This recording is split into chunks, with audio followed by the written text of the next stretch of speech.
ఆశ్వేజ మాసంలోని శుక్లపక్షంలో పాడ్యమి తిథిలో హస్తా నక్షత్రముతో కూడియున్న శుభదినాన ఈ దేవీ పూజ ప్రారంభించుటకు చాలా మంచిదని మార్కండేయ పురాణం చెబుతోంది.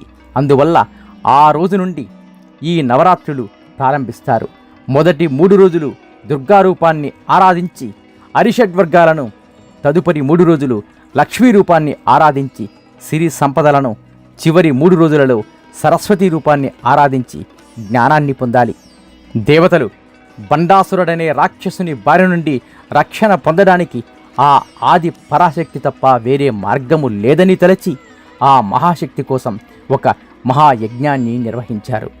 ఆ యజ్ఞగుండంలో వారి వారి శరీర భాగాలను ఖండించుకొని ఆహుతి చేయగా ఆ జగన్మాత కోటి సూర్యకాంతులతో ప్రత్యక్షమైంది.